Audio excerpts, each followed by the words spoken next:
You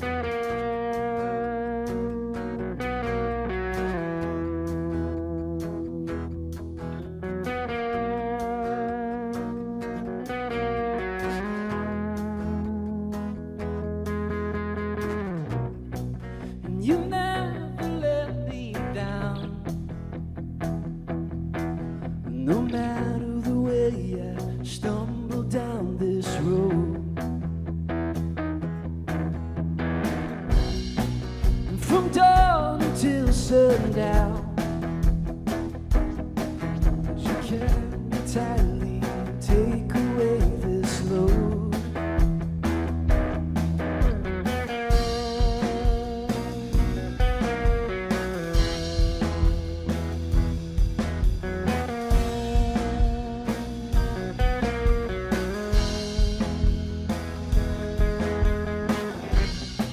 Could I ever run away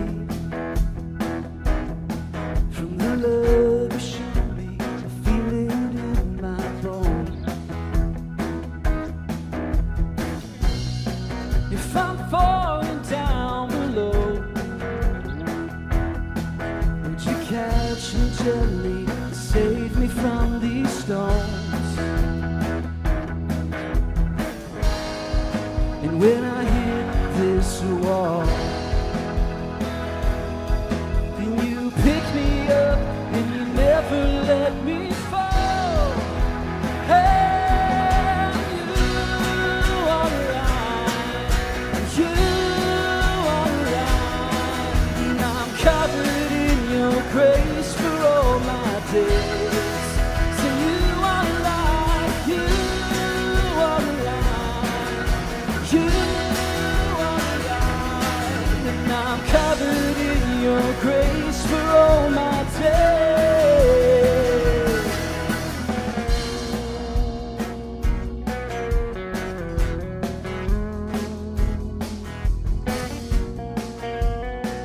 Every once in a while in life, we get to experience something that is old, but is brand new every day. Something that is ancient and something that is as new as tomorrow. In our tradition, in 2,000 years of Christianity, we call that baptism. It's a step people take to say, I am giving my life to Christ. And as we used to say down through the centuries, we are baptized into Christ. The cool thing about that, when we're baptized into Christ, we are the body of Christ. We're also baptized into one another. And that's a pretty exciting thing to think about. Today we're going to celebrate Cooper Johnston's baptism, and when Cooper comes up out of the water, it's okay to cheer because we celebrate baptisms. And we want you to know that we think this is so important. We want everyone to consider that next step. Our baptistry is going to stay up here for the next several weeks, and if you want to get baptized at any time, you can just say, hey, I'd like to get baptized next Sunday or the next Sunday. We can make that happen. So if you want anything to know about that next step, the QR code will help you, but also after the service, the fountain in the lobby, there'll be somebody back there that can answer any of your questions about baptism. But this step is a huge step for Cooper and for all of us as we remember all that Christ has done for us. All right, let's sing Heaven Thundered.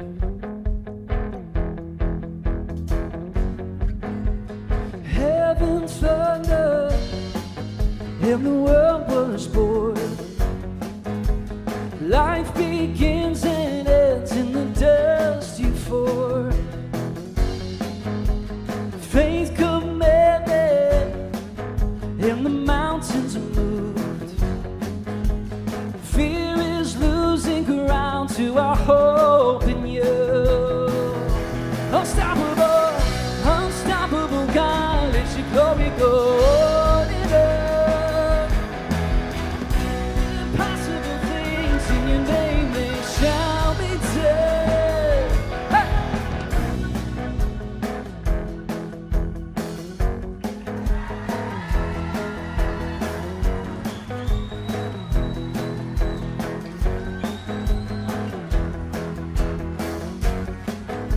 The freedom conquered, all our chains under. Sin defeated, Jesus is overcome.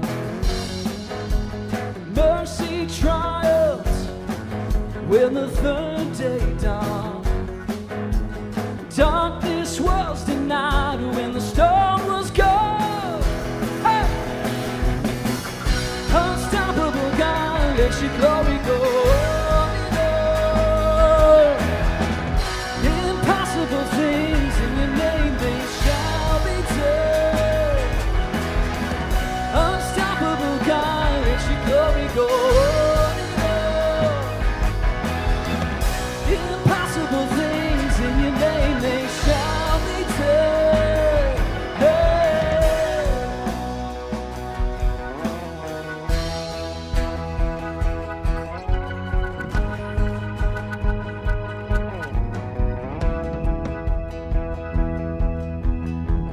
Nothing shall be impossible. Your kingdom reigns unstoppable. We'll shout your praise forevermore. Jesus, our God, unstoppable. Nothing shall be impossible. Your kingdom reigns unstoppable. We'll shout your praise forevermore. Jesus, our God, unstoppable. Nothing shall be impossible. Your kingdom reigns unstoppable. We'll shout your praise forevermore. Jesus, our God, unstoppable.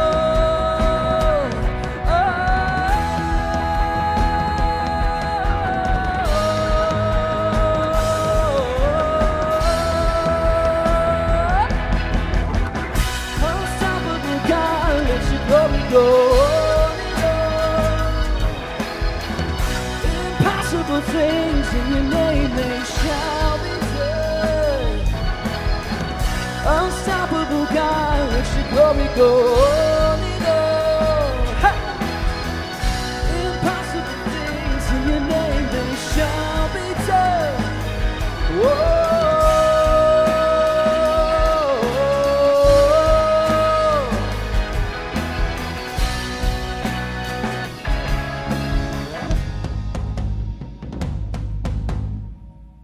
This is a bit of an odd Sunday. So we've been outside for the last few months, and then next week we're starting this series. It's actually going to carry us all the way to Advent. And so this Sunday is like a gap Sunday. It kind of sits in the middle. We're like mid-set construction, and there's all kinds of things going on. And as I was thinking about like what do you talk about on a gap Sunday?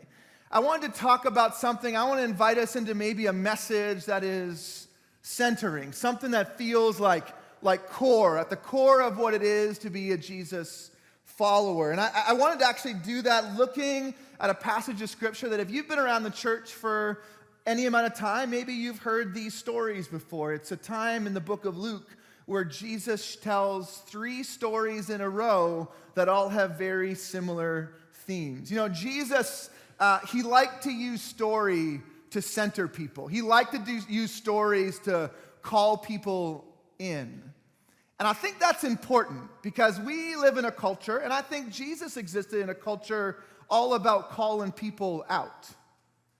But Jesus used stories to call people in. Jesus' style of leadership, his methods of calling people to mission was inviting them in towards the center, in towards himself and what was happening, rather than building fences to push people out.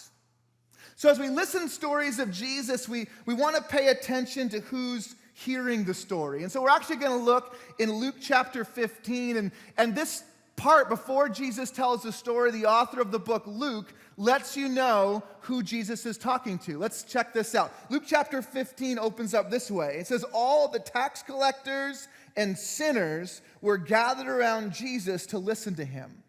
But the Pharisees and the legal experts were grumbling, saying, this man welcomes sinners and eats with them. So I want to kind of set the scene here a little bit. So Jesus is kind of gathered around, and this was a time like churches didn't have sound systems, pastors didn't walk around with microphones on their faces, okay? Jesus would have been just kind of like in crowds, and people wanted to kind of hang around because things happen. Like when Jesus was around, people would get healed. Or like all this food would show up from nowhere, kind of like being around Westwinds, right? And so people just kind of wanted to hang around. But then Jesus would start talking about stuff. Maybe someone would ask him a question, and then people would start to gather. But the people who most wanted to be around Jesus were people that the religious folks talked about as sinners and tax collectors. So who were these people? Well, the tax collectors, these were folks that were pretty far from their community. So at this time, Jewish people were under Roman occupation. And the tax collectors, many of them, were Jewish folks who decided they were going to work for Rome and collect taxes from their families and friends. How do you think, how popular do you think these folks were, huh? Not overly popular, right? So they were really pushed out from their community, many times considered traitors. And the things that were said to them were probably things that we would not repeat this morning because there's kids in the room. Kids, how we doing? Yeah, good, all right. The other people around the table were described as sinners. Now, I want to be careful here because this word sinners has cultural implication now, but this story is talking really specifically. This word sinners refers to Jewish people who walked away from Jewish customs. So for some reason, they were not following all of the religious rules, and so the people that were following all the rules referred to this group as sinners. And so Jesus is sitting around talking to tax collectors and sinners. Now the Pharisees, they take issue with this. The Pharisees, this was a sect of Judaism that had this view of the world that everything was either good or evil. And they had this view of the afterlife that when you die, you're either going to pay for the evil you did or you're going to be rewarded for the good that you do. This was their perspective on life. And so Pharisees in the scriptures are often noted as kind of like showing off their good deeds. Because in that mindset, showing off your good deeds would give you some social capital, right? If everyone is going to be rewarded for their good, if you have the capacity to do more good in this real dualistic kind of thinking, to do good would invite you into more social capital. Now, the legal experts, this is the other group that don't like who Jesus is hanging out with.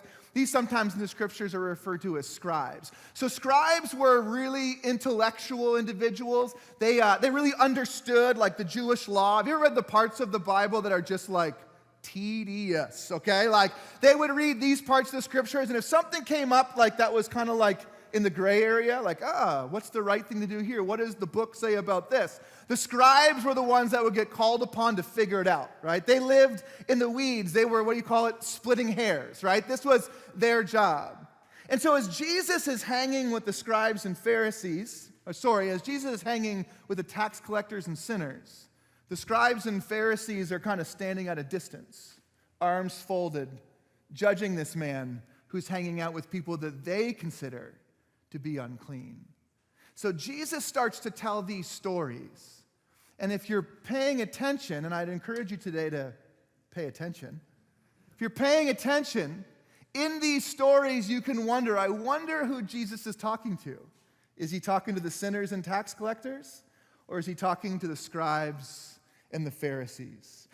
I'm going to actually start with the third story. The third story that Jesus tells is maybe the most famous of the three. It's the story of a father who has two sons. And as the story goes, this father has this great, big farm, lots of family wealth has been built up over the years.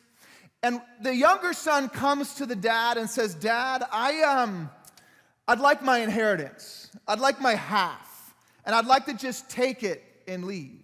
Now, if you were the scribes and Pharisees hearing this part of the story, you'd lean in a little bit. Because this was rude. It was not proper. It was not right for a son to go to their father and say, "I want this now." You're not supposed to have the inheritance until your father has passed.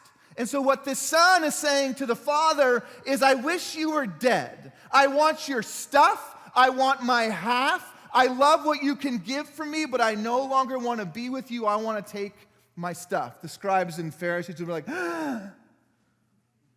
As the story goes, the son takes his stuff, and he goes into far-off lands. We don't know where, it's just a story. And he spends all the money. He parties and he lives in ways that good Jewish people, definitely not from the line of Pharisees, should live.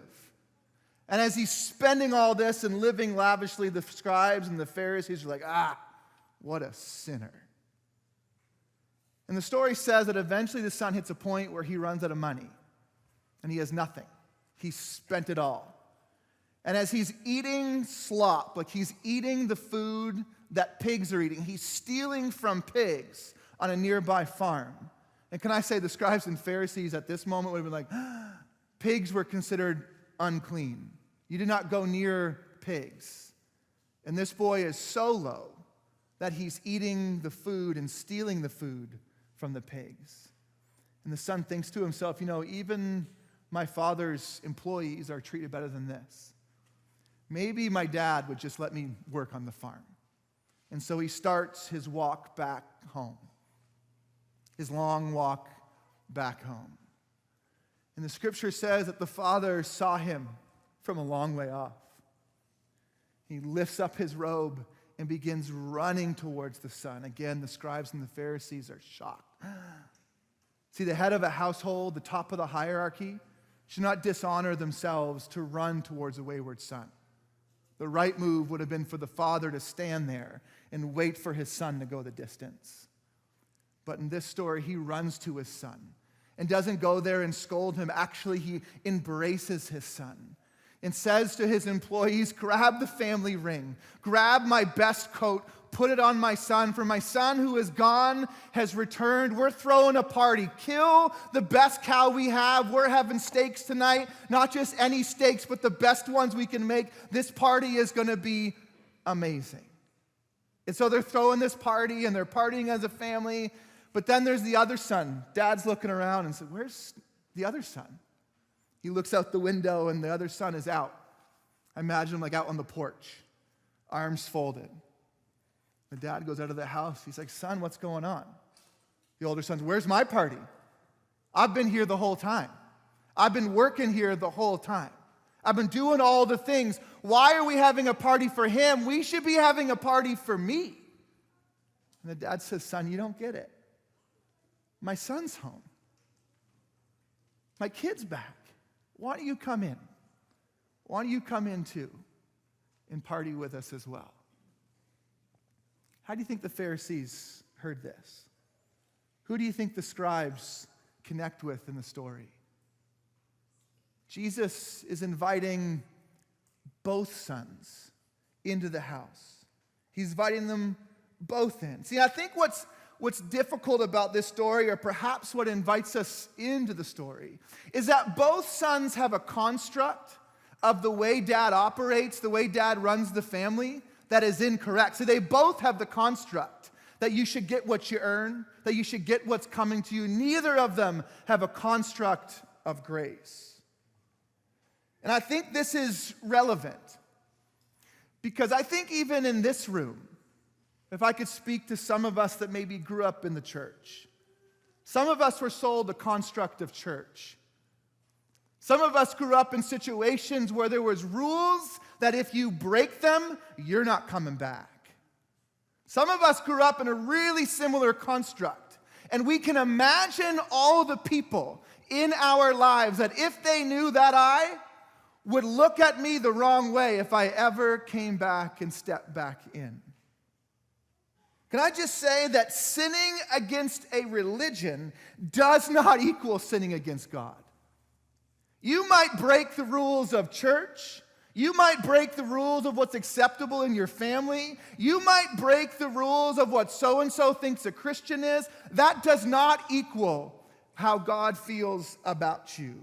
Sinning against God is not the same as sinning against religion. Religion does not set God's terms for coming home. While he was still a long way off, his father saw him and was moved with compassion. I think this is also hard for the brother outside. See, the brother outside was a part of building the construct. He ran the family. He ran the family while the younger brother was gone. He was the older son making all the rules for the employees. It's really hard to admit when we've been a part of the group that's been building the construct for all these years and God starts to do something different. That's a really challenging place to be in. I resonate there. I mean, I grew up in the church since about 7th grade. I've been in the church. And from that point, I did all the right things. I mean, I led worship in middle school and high school. I preached my first sermon when I was 17 years old. I went off to Bible college and paid a lot of money to learn about this book and learn how to lead the church. I mean, I've given my life to this thing based on constructs that have been taught to me. But time and time and time again, God continues to move outside of the box that I put him in. And sometimes I notice, and sometimes that construct keeps me from noticing. I'm probably more akin to the scribes and Pharisees in this story than I am to the brother who left.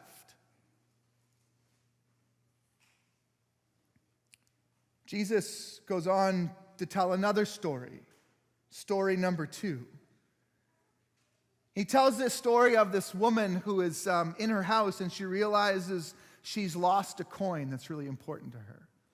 And the story says that she sweeps the whole house. I mean, she cleans everything, turns everything upside down, looks to every nick and cranny through that house until she finds the coin. And this is how Jesus ends that story.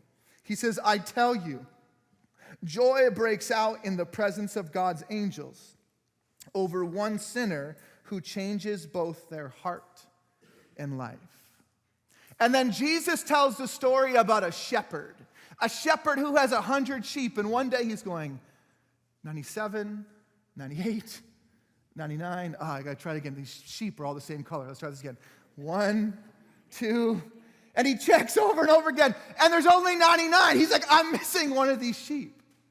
And the story goes that the shepherd leaves the 99, making them susceptible to attacks from other shepherds who might steal his sheep, making them susceptible to predators who might come and eat these sheep.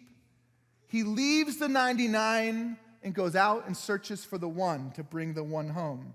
And this is how that story ends. He says, I tell you, there will be more joy in heaven over one sinner who changes both their heart and life than over 99 righteous people who have no need to change their hearts and their lives. You know how important this language became in the early church? Peter, the leader of the first church, in his first sermon, like all this chaos is happening in the book of Acts, Peter gets up and preaches the first sermon. It's very long. Someone fell asleep. But at the end of it, people are like, all right, Peter, you've got some good points. What should we do? You know what Peter says? Change your heart and change your life and be baptized. And what do you talk about on a Gap Sunday?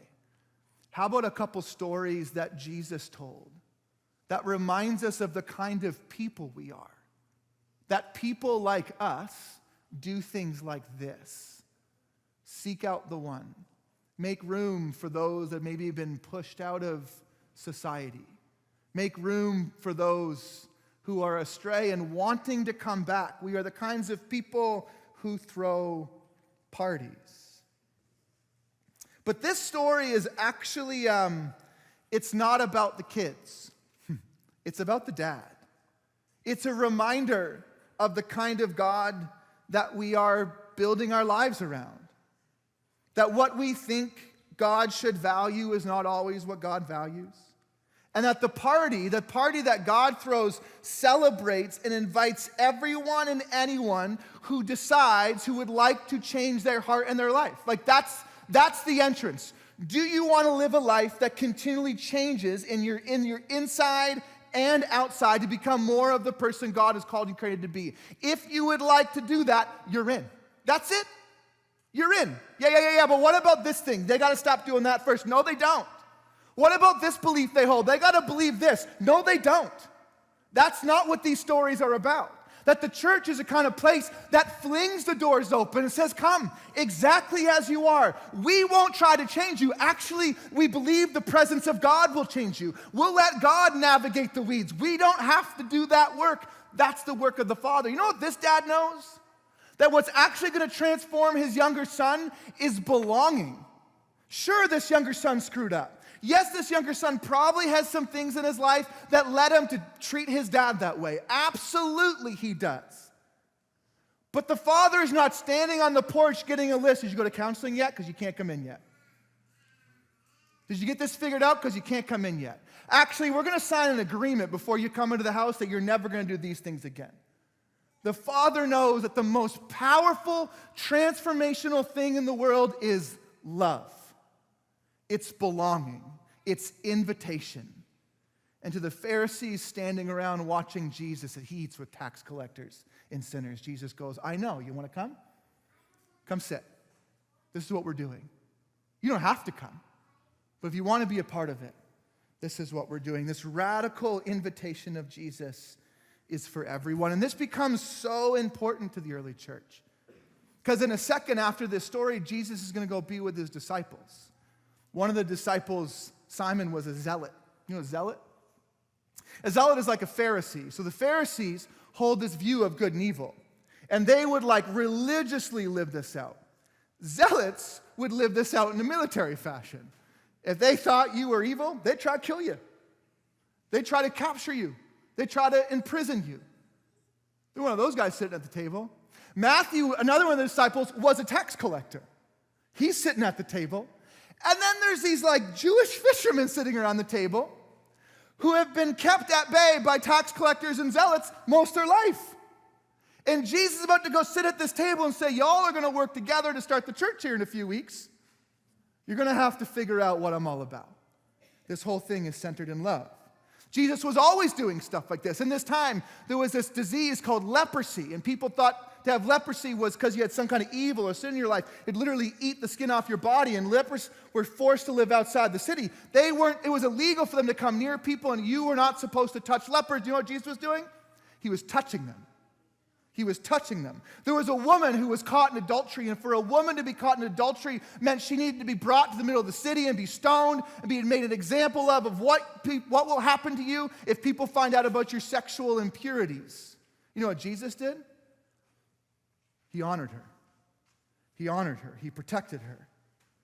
Jesus tells a story about a Samaritan who goes along and helps someone out of the ditch after two religious people just walked by. You know who the Samaritans were? They were considered evil. They were half Jewish. They were ones who broke the law and intermarried and broke the line. They were considered unclean. They were the enemies of Pharisees.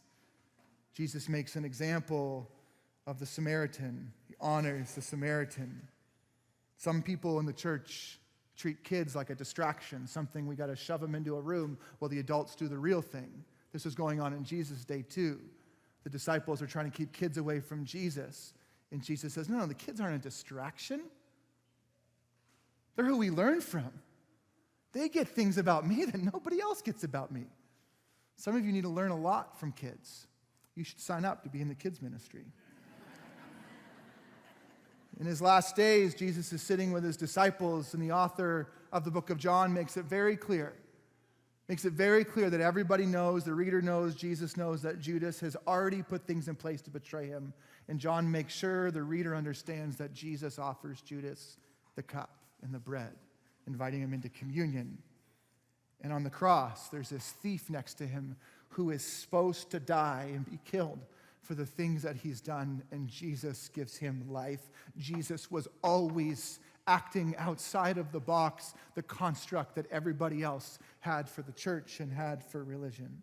And so the point of all this is, for any reason you're isolated from God or your community, Jesus is saying that's unnecessary. That's unnecessary. You can come here. You can party with us. There's no kids table. There's no rich table. There's no VIP room or first class section. There's just one table. There's just one party. Or as Paul writes to the church in Ephesus, you are one body and one spirit, and just as God has called you in one hope, there is one Lord, one faith, one baptism, and one God, and one Father of all, who is over all, through all, and in all. One party. So to the curious observer here, you're like, I don't know how I got here today. Someone brought me here. What about this church? Because, we live in a place where everybody knows about. There's a lot of churches in Jackson. Did you know that? So I want to talk a little bit about our church just for a second. This is what this looks like for us. We just came out of a series of teachings talking about prayer. One of the things we want to do with prayer in our community is remove barriers of prayer. We want to remove barriers for people to communicate God and commune with God, not build them. We will develop a practice of prayer that expands our imagination and expands our optimism about what God can do in the life, not closes us off and makes us more fearful. Table, another common practice in the church. Communion, Eucharist. At this church, we practice what's called a wide open table, which means if you want to come, Jesus would love to have you. We will not keep anybody who wants to come to the table and receive the bread and wine of Jesus away. But more than that, we're going to invite each other to do the same thing in our own lives. Some of you were here last fall where we did something called tables. Maybe you remember this. I was the new pastor here, and I asked people to sign up for tables without knowing who else was going to be in the table with you. I asked people to go into other people's homes and have meals with them with people they didn't know and didn't know if they would like them or not. You know what was amazing? Over 70 people signed up to do this experiment. And you know what's also been amazing? Is I'm still hearing stories today, a year later, of relationships that were forged in those moments that have created connection and community and belonging among us. That's the power of this stuff. Baptism. You know, some traditions, and I could sit with you and explain why these different traditions do baptism different ways. Please don't hear me, how do I say this without swearing? Poo-pooing on those traditions.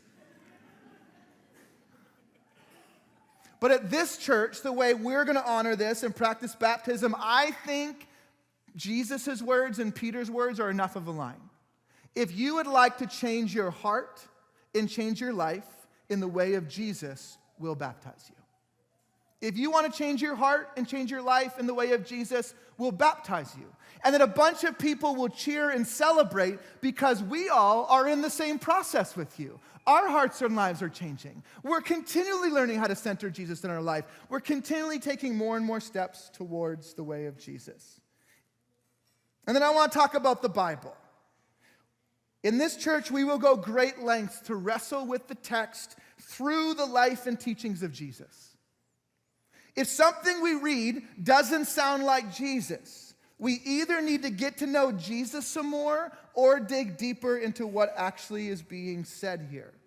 And so it will be a rare occasion. I don't want to make a rule or a law or a decree, but it will be a rare occasion that we don't look at Jesus when trying to understand what the Bible says. That might sound like, oh yeah, of course that's what you do. That's not what everyone does. And so with that, I have a few announcements, okay? The waters of baptism. Normally we kind of bring this tank out. It's kind of a hard tank to get out. So we bring it out like a few times a year and baptize a bunch of people. But for the next, let's say, 8, 9 weeks, 10 weeks, we'll see how long it goes, we're going to try and remove the barriers of baptism. So if you want to get baptized, we'll baptize you next week. If you don't want to wait any longer, just interrupt me. I'll baptize you right now. But if you want to get baptized, we'll baptize you. I don't think you should have to wait for that. The way this tradition started was literally just people standing on a hill.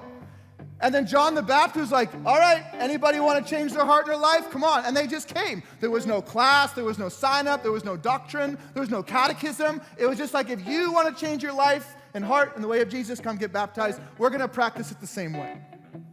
Tables. We're going to go through another round of tables, okay? And we need hosts. So you're going to start hearing us talking about signing up for tables in the next few weeks. Right now, I'm saying if you want to be a part of the group of people that open up a table to maybe some people you don't know, people you don't like, okay? I want to invite you to do that. We need hosts. Come talk to us. The last thing is I want to talk, second last thing, not the last thing. I want to talk about kids for a second. After this gathering today, our kids area is open for an open house. Next week, we are going full launch with kids. Both services, 9:30 and 11, we'll have kids at both services. Okay, so bring your kids, bring your neighbors. But that's our responsibility to make happen. we don't have enough adults right now. And there are some adults in our community who are carrying more than they should and more than they need to, because there's other adults in our community that I know the Holy Spirit's like tapping on your heart and you've been like, I don't want to. Today's the day to go, okay, right? So go over to the kids area, and if you're just kind of wondering if this is the spot for you, walk through the kids area and maybe just invite God to speak to you. Walk into all the rooms. Is this the room I'm supposed to be in once a month? Nope. Okay, is this the room I'm supposed to be in once a month? Hey, Kiki, what age, how tall are the kids in this room? All right, like, those are all the things you can figure out. If you're here with the kid today, I'd encourage you to bring your child through the open house. Show them the room they're going to be in. Help them get comfortable. So you're going to walk out of here in a minute. You're going to check all that. The last thing is our community has what some churches call members or owners. Here we're calling it our centering community because I want it to be active. I want it to be practice-based. This community formed about 1 year ago now. And we've been developing and growing and figuring out what it means to center our community.